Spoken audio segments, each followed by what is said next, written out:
माननीय अध्यक्ष जी, महामहिम के अभिभाषण पर माननीय नेता विरोधी दल द्वारा रखे गए संशोधन के पक्ष में आपने मुझे बोलने का अवसर प्रदान किया, इसके लिए मैं आपका आभारी हूँ। हाँ। माननीय अध्यक्ष जी, मैंने भी भाषण कई बार पढ़ा, सुना तो था ही, कई बार पढ़ा भी, और पढ़ने के उपरांत मुझे लगा कि ये भाषण धोखा है प्रदेश की जनता के लिए। पर सरकार के पास कोई नीतियां नहीं हैं, केवल जनता को गुमराह करने का एक दस्तावेज है। और माननीय महामहिम राज्यपाल महोदया ने भी इस बात को महसूस किया कि प्रदेश सरकार के द्वारा जो भाषण तैयार किया गया है उसमें जनता के लिए कुछ भी नहीं है।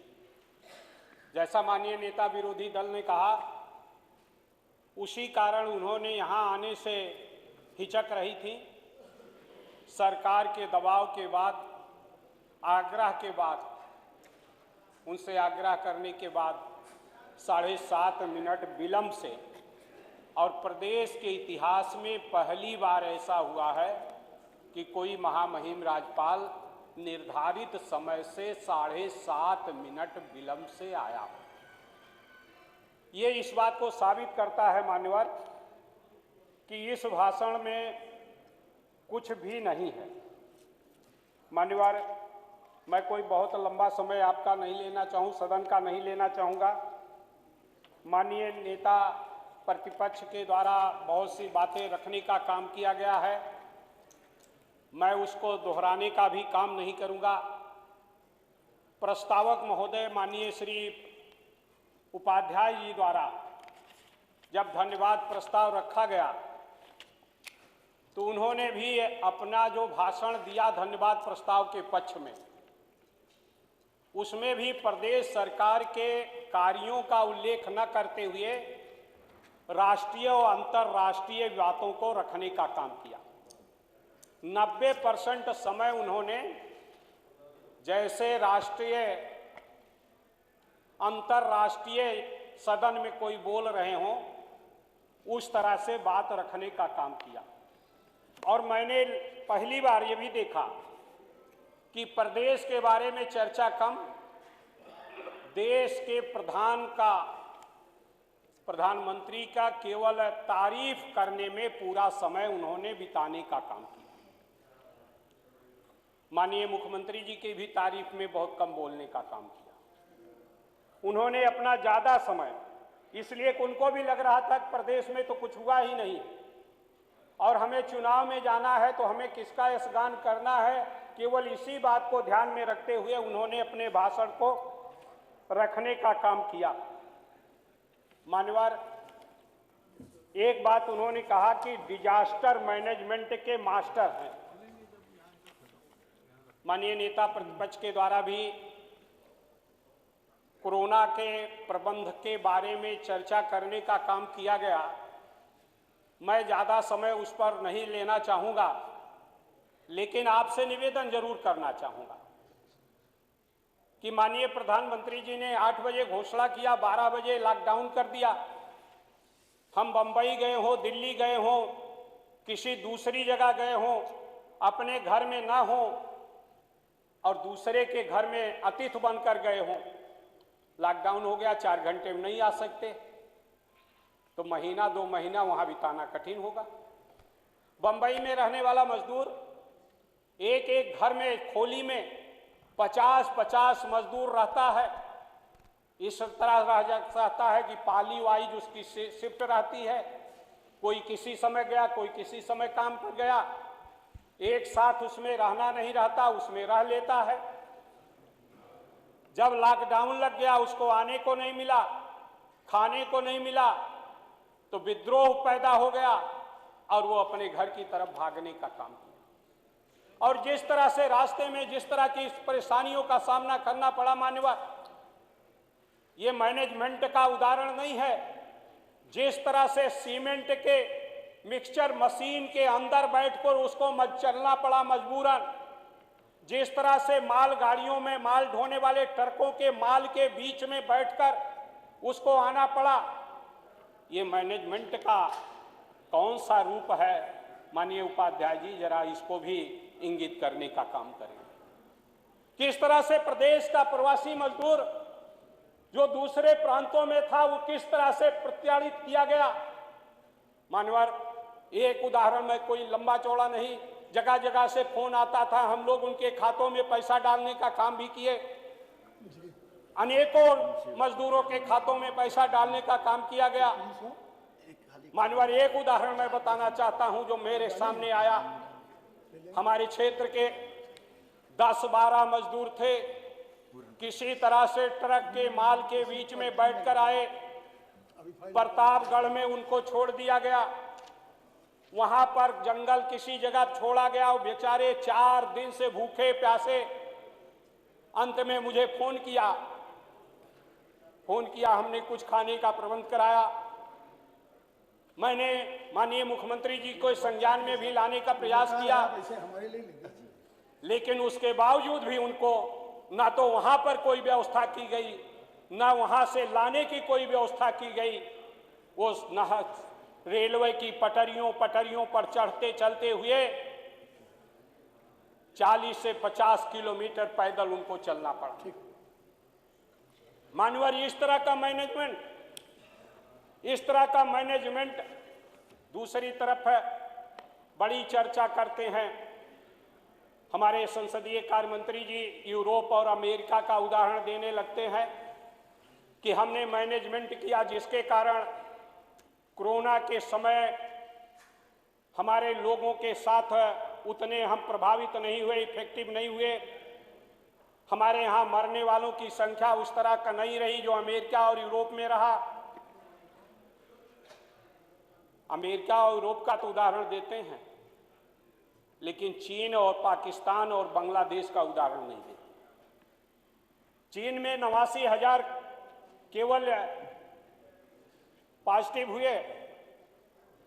उत्तर प्रदेश से कितना बड़ा देश है वो, हमारे देश से 1.5 गुना की आबादी वाला चीन 89,000 पर पॉजिटिव होने पर रोक लेता है और हम 1 करोड़ 10 लाख से ऊपर पहुंच जाते हैं। उत्तर प्रदेश में 8,000 लोग मृत्यु प्राप्त करते हैं, पाकिस्तान में भी लगभग उतना ही मृत्यु होती है। उन्होंने कोई लॉकडाउन इस ढंग से नहीं किया। हम लॉकडाउन किए, लोग प्रताड़ित हुए, और जैसा माननीय नेता प्रतिपक्ष ने कहा कि जितने लोग कोरोना से नहीं मरे उससे कई ज्यादा गुना लोग प्रॉपर इलाज न होने के कारण अन्य बीमारियों से मर गए। इसका उल्लेख आपने नहीं किया। ये कौन सा मैनेजमेंट था कि जो दूसरे बीमारियों से ग्रसित है, हार्ट बीमारी से ग्रसित है, किडनी की बीमारी से ग्रसित है, लीवर की बीमारी से ग्रसित है, पेट की बीमारी से ग्रसित है, जिसका इलाज हो सकता था उसको इलाज न होने के कारण वो हमारे बीच में नहीं रहा। और आपका बहुत अच्छा मैनेजमेंट, जिस मैनेजमेंट के चलते हमने अपने 2 मंत्रियों को भी खोने का काम किया और इसी सदन में हमने उनके लिए शोक प्रस्ताव लाने के लिए विवश होना पड़ा। ये कौन सा मैनेजमेंट है? कौन सा डिजास्टर मैनेजमेंट है? मैं नहीं समझ पाया। मान्यवर, आज किसान की बात आती है। मेरा ये मानना है कि कोरोना के मैनेजमेंट में हमने ठीक से काम नहीं किया। वाहवाही लूटने का चाहे जितने चैनल के माध्यम से हम अपना ख्याति प्राप्त कर लें, लेकिन वास्तविक आम जनता के सहारे छोड़ दिया गया, उसको अपने हाल पर छोड़ दिया गया। बिहार में चुनाव चल रहा था, भारी संख्या में भीड़ जुट रही थी, लेकिन फिर भी बिहार में लोग कम मरे, मृत्यु कम हुई, पॉजिटिव लोग कम हुए। उत्तर प्रदेश में भी हमारी जो इम्यूनिटी ताकत है, आपके मैनेजमेंट के कारण ये नहीं रुका। हमारी जो इम्यूनिटी ताकत है उसके बल पर जो हमारे यहाँ कम इफेक्टिव लोग हुए, कम पॉजिटिव लोग हुए, उसका कारण है। गांव में जहां कोई प्रतिबंध नहीं था, गांव में एक दूसरे के खेत खलिहान में सब झुंड के रूप में काम करते थे, वो भी पॉजिटिव नहीं हुए। ये आपके मैनेजमेंट का परिणाम नहीं था, उनके इम्यूनिटी ताकत का परिणाम था। मान्यवर, इस तरह से वो झूठा वाहवाही लेने का कार्य किया जाए, निश्चित रूप से इसमें आपका कोई योगदान नहीं है। मान्यवर, दूसरी तरफ मैं 2-3 मुद्दों पर और आना चाहता हूं। एक, कानून व्यवस्था की बात की जाती है। मेरा ये मानना है कि प्रदेश के विकास में और लोकतंत्र की हिफाजत में कानून का व्यवस्था का महत्वपूर्ण स्थान है। कानून व्यवस्था का मतलब कानून के द्वारा कानून का राज, ठोक के नहीं, मार के नहीं, कानून के द्वारा। हमारा किसान आंदोलन कर रहा है, गाजीपुर बॉर्डर पर पुलिस रोकने का काम नहीं करती, कुछ अराजक तत्व जाकर उनके ऊपर लाठीचार्ज करते हैं, पत्थरबाजी करते हैं। ये कानून का राज नहीं है, ये कानून का जंगल राज है। ये कानून का राज नहीं बल्कि जंगल राज है, और वो जंगल राज फैलाने वाले लोगों के खिलाफ ये सरकार कार्य नहीं करती। मान्यवर, मैं आपसे निवेदन करना चाहता हूं कि कानून का राज या अपराध नियंत्रण का इच्छा शक्ति से है, केवल ठोकने से नहीं है। हमारे मन में कानून के प्रति वफादारी से होगा, और कानून का राज स्थापित तब होगा जब पक्षपात विहीन जो कार्य करेंगे। पक्षपातपूर्ण ढंग से आप कानून को राज स्थापित करना चाहते हैं तो कानून का राज स्थापित नहीं होगा। ये सरकार लगातार जब से सत्ता में आई है, कानून का राज स्थापित करने के मामले में पक्षपातपूर्ण निर्णय करने का काम करती है।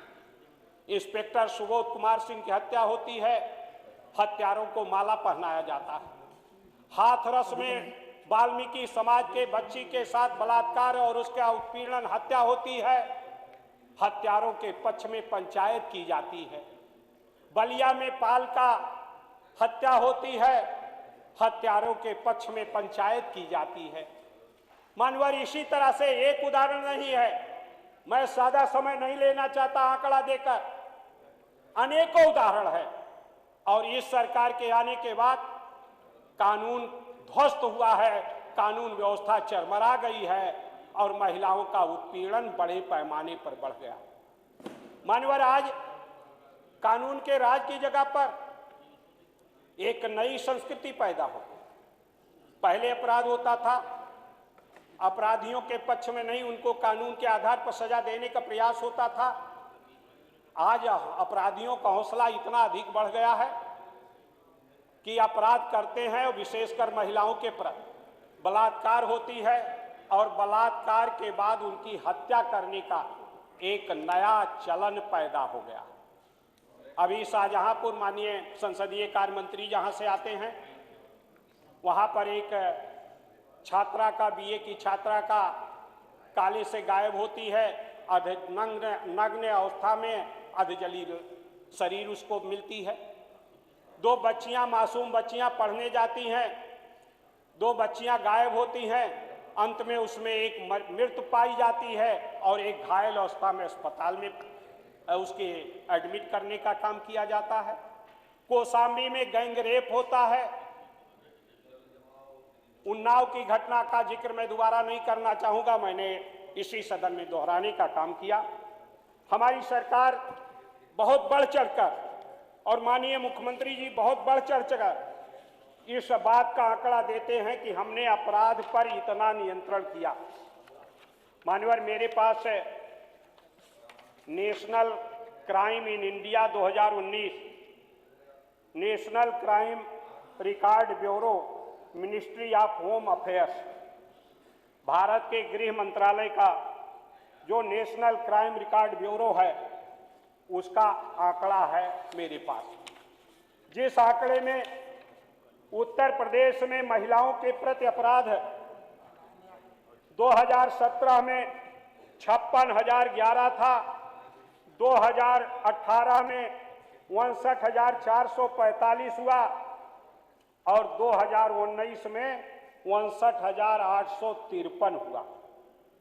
मान्यवर, अपराध दर के लिहाज से महिलाओं के प्रति जो अपराध है उसमें हमारा स्थान 16वां है, यानी हमसे 20 राज्य ऐसे हैं जिनमें अपराध दर हमसे कम है।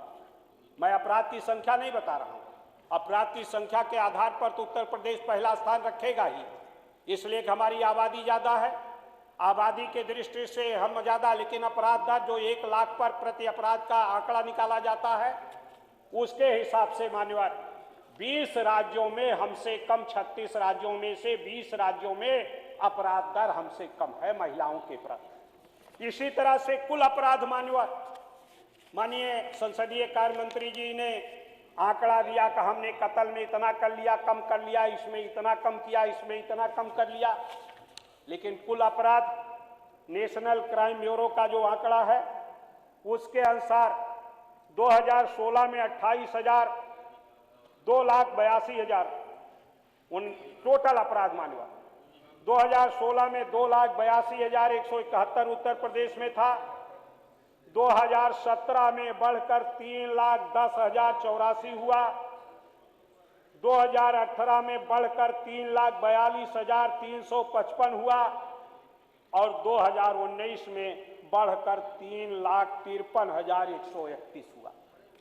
ये हमारा आंकड़ा है अपराध का, माननीय संसदीय कार्य मंत्री जी, नेशनल क्राइम ब्यूरो के रिकॉर्ड के अनुसार।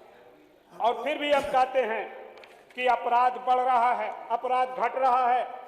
हमने कानून व्यवस्था का राज स्थापित किया है, कानून व्यवस्था का राज स्थापित नहीं होगा यदि आप सिर्फ अधिकारियों के भरोसे रहेंगे। आज थानों में हमारे तमाम साथी यहाँ बैठे हुए हैं, थाने में क्या स्थिति है? समाप्त करिए। थाने में मान्यवर आधा घंटा आपसे समय लिया था आपने, नहीं आधा घंटा, अभी तो 10 या 12 मिनट हुआ। हाँ 10 या 12 मिनट, मैं बस थोड़े समय मैं ज्यादा समय नहीं हूँ मान्यवर। आज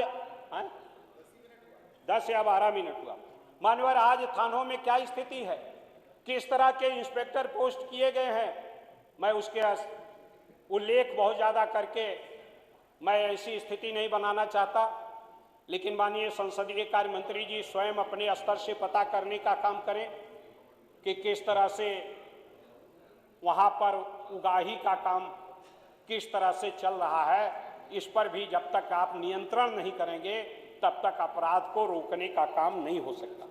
आपने नारा दिया था न गुंडाराज न भ्रष्टाचार, उस नारे को आपने किस स्तर पर पहुंचाया है, मैं इसके बारे में आपसे स्वयं चाहूंगा कि आप बिना स्वयं अपने स्तर से पता करने का काम करें। मैं उसका उदाहरण नहीं दूं। दूसरा मान्यवर, किसान की बात आती है, किसान के बारे में बहुत लंबा चौड़ा चर्चा की जाती है कि हमने किसानों की आमदनी दो गुना मैं 4 साल से लगातार सुन रहा हूं। 2017 से माननीय अग्रवाल जी ने जब बजट प्रस्तुत किया था तब से सुन रहा हूं कि हम किसानों की आमदनी 2 गुना करेंगे 22 तक। 2017 में कह रहे थे, 2022-21 में भी कह रहे हैं। दुगना तो हुआ नहीं, हाँ आमदनी तो दुगना नहीं हुआ, उसकी जो उत्पादन लागत था वो 2 गुना हो गया। डीजल का दाम जो 60 रुपए के लगभग था 17 के पहले, वो बढ़कर 81 रुपए से ज्यादा हो गया किसान को पंपिंग सेट में, और साथ साथ ट्रैक्टर में डीजल की जरूरत पड़ती है। दूसरा, रासायनिक उर्वरक जो डीएपी खाद 800 रुपए में था वो बढ़कर 1400 रुपए में हो गया, लगभग 1.5 गुना से ज्यादा बढ़ गया। एनपीके खाद जो 600 रुपए में था वो बढ़कर 1000 के लगभग हो गया। निश्चित रूप से आपने दुगना उत्पादन लागत बढ़ाने का काम किया। इसके साथ साथ बिजली का दर, मान्यवर हम ट्यूबवेल लगवाते थे, हमने भी लगवाया है 5 हाथ पावर का, मैं किसान हूं मान्यवर, और मुझे गर्व है कि मैंने अपने हाथ से गन्ने की कटाई भी किया है, लदाई भी किया है मान्यवर। आज भी हम खेती करते हैं, हमने अपना ट्यूबवेल 5 हाथ पावर का लगवाया था। उस समय हमने बिजली का जो जमा किया था 11,000 रुपये के लगभग, और 11,000 रुपया जमा करके हमारा कनेक्शन हो गया। 3-4 खंभा लगा बिजली का लगा, वो भी लग गया। और साथ ही साथ उस समय हमें 55 रुपया प्रति हाउस पावर बिजली का बिल देना था। आज अगर एक ट्यूबवेल आप लगवाइए तो मानवा 1.5 लाख रुपए से कम नहीं लगेगा। 68,000 रुपया सरकार अगर छूट भी मान लिया जाए तब भी 70-75 हजार रुपए से कम 5 हाउस पावर का ट्यूबवेल का कनेक्शन लेने में नहीं लगेगा। इसके साथ साथ जो 55 रुपया प्रति हाउस पावर था वो बढ़कर 255 रुपया हो गया प्रति हाउस पावर। और कह रहे हैं कि हम किसान की आमदनी बढ़ा रहे हैं। ये किसान की आमदनी बढ़ाना हुआ कि किसान के उत्पादन लागत बढ़ाना हुआ। मैं भी कृषि का विद्यार्थी रहा हूं, हमने भी कास्ट ऑफ प्रोडक्शन निकाला है, हमने वही पढ़ाई की है और अब खेती करते रहे, उसमें भी देखने का काम किया। माननीय कृषि मंत्री जी हैं, इनके कृषि फार्म है कमाने को, निकाल लीजिए कि आपका कास्ट ऑफ प्रोडक्शन क्या है। क्या उस कास्ट ऑफ प्रोडक्शन के अनुसार किसान को उसके लागत का मूल्य मिल रहा है, उसके उत्पादन का मूल्य मिल रहा है? नहीं मिल रहा। मानिए बढ़ा दिया। दूसरी बात, हमारे गन्ना मंत्री बहादुर साथी हैं और बहुत अच्छे वक्ता, उनके वक्ता होने में कोई कमी नहीं, और बहुत यशगान करते हैं कि हमने किसानों के गन्ने का मूल्य 1,25,000 करोड़ का भुगतान किया। खैरात में भुगतान किया है मान्यवर, उनका गन्ने का मूल्य बकाया नहीं है। 10,000 करोड़ रुपए से ज्यादा गन्ने का मूल्य बकाया है। आप अपनी पीठ थपथपा रहे हो। 4 साल पहले हमने अपना माल दिया, आप हमारे उत्पादन का दाम नहीं दे रहे हो। हम दिन रात मेहनत करके खेती में पैदावार करते हैं और 4-4 साल हमारा बकाया रहे, 3-3 साल बकाया रहे, 2-2 साल बकाया रहे। आप कौन सा खैरात में दे रहे हो कि उसको बोनस दे रहे हो? अगर हमारा मूल्य से ज्यादा आपने दिया है तो अपनी पीठ थपथपाइए। पहली बार अगर इस देश के इतिहास में, प्रदेश के इतिहास में ब्याज सहित भुगतान कराने का काम किया गया तो आदरणीय बहन कुमारी मालती जी के सरकार में 2011 में कराया गया, 10 और 11 में कराया गया। इसके बाद कभी भी नहीं हुआ कि 14 दिन से बाद अगर भुगतान नहीं हुआ तो ब्याज सहित भुगतान कराने का काम हुआ। केवल 1 वर्ष हुआ। मान्यवर कहते हैं कि हमने ये 5 साल में 100 रुपए से ज्यादा गन्ना मूल्य का दाम बढ़ाने का काम किया। हमारी सरकार जब 2007 में आई थी तो 125 रुपए गन्ने का मूल्य घोषित था, लेकिन हाई कोर्ट में मिल मालिक गए, वहां 119 रुपया दाम हो गया।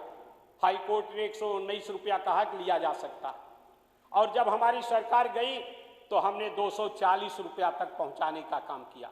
यानी 100 रुपये से ज्यादा अगर पहली बार पूरे प्रदेश के इतिहास में गन्ना मूल्य बढ़ाने का काम किया गया तो बहुजन समाज पार्टी की सरकार में करने का काम किया गया 5 साल में। आज ये सरकार बनी है, 5 साल के लगभग होने जा रहा। अंतिम बजट माननीय खन्ना जी ने प्रस्तुत कर दिया। 4 साल में केवल 10 रुपया बढ़ाने का काम किया और उसके भी बात कहते हो कि हमने 1,25,000 करोड़ रुपया। अरे ये बताओ कि आपका भुगतान बाकी कितना है? ये आपने कोई उपकार नहीं किया है, उनका बकाया था उसको आपने दिलाया है। उस दिलाने में आपको पसीना आ गया। आप ऐसा बताते हो जैसे एहसान कर दिया उसके ऊपर। मान्यवर, एहसान नहीं किया है, उनका पाई पाई भुगतान होना चाहिए और 14 दिन से बाद अगर भुगतान होता है तो ब्याज सहित भुगतान होना चाहिए। पटरौना में किसानों के ऊपर गोली चलवाने का काम आपकी सरकार थी, तब उसने किया था, और आप दूसरे के ऊपर आरोप लगाने का काम करते हैं। मानवर, निश्चित रूप से किसान की दुर्दशा है और उसी दुर्दशा के कारण जो कृषि कानून है वो भी किसान को बंधक बनाने का एक पैगाम है। और विशेषकर न्यूनतम समर्थन मूल्य जो लाल बहादुर शास्त्री के शासनकाल से शुरू हुआ था, उस न्यूनतम समर्थन मूल्य को समाप्त करने का एक नया तरीका अपनाने का काम किया गया। जिस तरह से LIC को खत्म करने का प्रयास किया जा रहा है, जिस तरह से रेलवे को प्राइवेटाइजेशन करने का काम किया जा रहा है, जिस तरह से संचार व्यवस्था को निजीकरण करने का काम किया जा रहा है, उसी तरह का ये निजीकरण की तरफ बढ़ने का काम किया जा रहा है, जिससे किसान को मजबूर होकर अपना उत्पादन बेचने का काम करना होगा। बस मान्यवर, अब 5-6 मिनट और लूंगा। मान्यवर, आपसे मैं निवेदन करना चाहता कि इस तरह से वाहवाही लूटने का काम कर। मैं चाहूंगा कि ये जवाब दें माननीय मंत्री जी, अपने भाषण में बतावें कि हमने किसान को अतिरिक्त क्या दे दिया है जो 1,25,000 1,25,000 का यशगान करते हैं। दूसरी तरफ माननीय धान के क्रय की बात की जाती है। मैं भी भाषण में कहा कि तब तक धान क्रय होता रहेगा जब तक कि किसान का अब धान क्रय केंद्र पर आते रहे। मैं 2 उदाहरण केवल देना चाहता हूं। मान्यवर, मेरे क्षेत्र में धान का क्रय हो रहा था। जैसा माननीय नेता पद में कहा कि 50% से ज्यादा धान तो बिचौलियों के द्वारा खरीदा गया, मिल मालिकों के द्वारा खरीदा गया। वो पहुंचा दिए मिल पर, 5 से 10 किलो 1 कुंटल में कटौती करा दिया और वहीं पर उनका बन गया, कागज बन गया और उनके बैंक खाते में पैसा चला गया। किसान के ही गया, कोई बिचौलिए खाते में नहीं गया। आपके नज़र में तो किसान के खाते में गया। आपकी बात सही है, आप जो आंकड़ा प्रस्तुत करते हैं उससे मैं सहमत हूं कि वो किसान के खाते में गया, लेकिन खरीदवाने का काम दूसरे ने किया और उसके बदले 10 किलो कमी किया गया कि परता नहीं आ रहा। आपने निर्धारित किया है कि 65% परता होना चाहिए चावल का उत्पादन, और इस आधार पर वो अपना यंत्र रखा है। वो देखता है अगर 65% नहीं है तो कटौती कर लेता है। इसका विकल्प क्या है? ये सभी माननीय सदस्य इस बात को देखते होंगे, कोई मेरे लिए आज तक का नहीं है। दूसरी बात मान्यवर, जो किसान का मोटा धान है, 30 जनवरी को हमारे क्षेत्र का एक किसान था, भगवान दीन, सन ऑफ राम आश्रय वर्मा, टेकनपुर गांव है, कटहरी ब्लॉक है। मान्यवर, इसको टोकन मिला था तौल के लिए। राम सागर मौर्य, राम नायक मौर्य, इनको टोकन मिला था।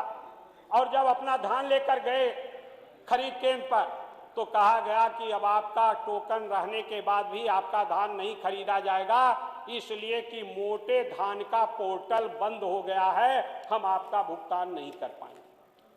30 जनवरी का ये घटना है। आप देख लीजिए, आप पता कर लीजिएगा कि बात मेरी मैं उदाहरण के साथ कह रहा हूं। यानी 30 जनवरी को बंद कर दिया गया मोटे धान की खरीद को। मैंने 3 उदाहरण दिया है, आप इसका जांच करा ले।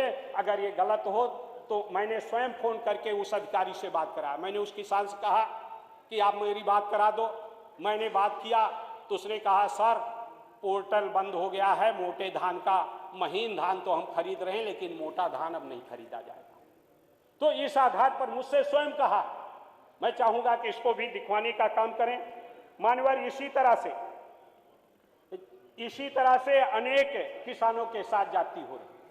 उसका धान आपने कहा कि 600 लाख मीट्रिक टन खाद्यान्न, 650 लाख मीट्रिक टन खाद्यान्न का उत्पादन का लक्ष्य, और निश्चित रूप से 650 लाख मीट्रिक टन है। और खरीद का आप वाहवाही लूट रहे हो कि 65 लाख मीट्रिक टन धान खरीदा गया। अब 250-300 लाख मीट्रिक टन अगर धान पैदा हो रहा है और आप खरीद रहे हो 66 लाख, तो कहां सा बहुत सा बड़ा कार्य हो रहा है। कितने % किसानों को उसका लाभ मिल रहा है। अन्य किसान, आप सब भी रोक रहे होंगे, किसान आंदोलन का परिणाम है कि थोड़ा धान का दाम बढ़ गया। अगर जब तक किसान आंदोलन चरम पर नहीं था तो धान 900 और 1100 रुपए में पूर्वांचल में बिका है। इस बात को सारे लोग स्वयं स्वीकार करेंगे प्रति कुंटल।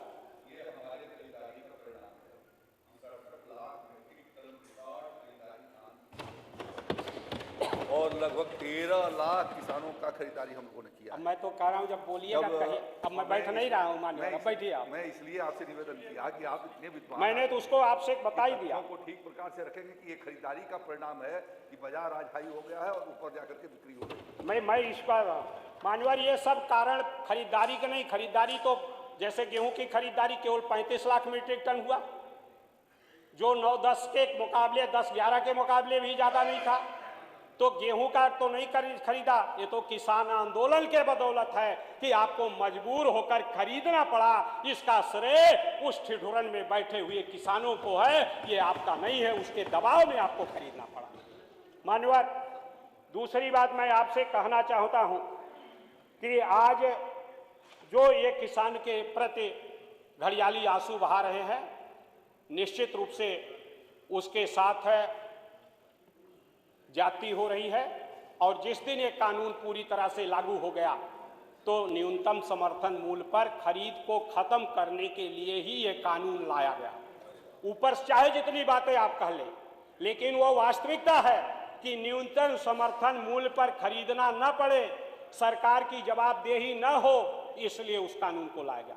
मान्यवर, दुनिया का कोई भी ऐसा देश, अमेरिका जैसे विकसित देश में भी किसान को सब्सिडी दी जाती है, प्रति 1 हेक्टेयर 24-25 हजार से ज्यादा सब्सिडी दी जाती है। मान्यवर, इसलिए सब्सिडी दी जाती है कि किसान का जो रोजगार है वो लाभकारी नहीं है, वो दैवीय आपदाओं का परिणाम भी झेलता है। कभी फसल तैयार है, ओला पड़ गया, खत्म हो गया, आप आंसू पोंछ रहे हैं। फसल बीमा के नाम पर उसको मिल नहीं पा रहा है। हमारे क्षेत्र में मैंने आज ही प्रश्न लगाया था, नहर कट गई, किसानों का सैकड़ों एकड़ जमीन पूरी तरह से नष्ट हो गया। मान्यवर, आज ही मैंने लगाया था, जनार्दनपुर गांव है हमारे क्षेत्र में, शारदा सहायक नहर की पूरा कट गया और उसके कारण सैकड़ों एकड़ किसानों की फसल नष्ट हो गई। मैंने सवाल पूछा था, क्या उनका मुआवजा दिया जाएगा? माननीय मंत्री जी का जवाब, जो अतारांकित प्रश्न था, उसका जवाब आया कि ये व्यवस्था नहीं है। नहर की सिंचाई हम के समतुल्य, उस लागत के समतुल्य हम उसको राहत देते हैं। चूंकि अब नहर की सिंचाई निःशुल्क है, इसलिए उसको मुआवजे का कोई प्राविजन नहीं है। तो फसल बीमा किस लिए?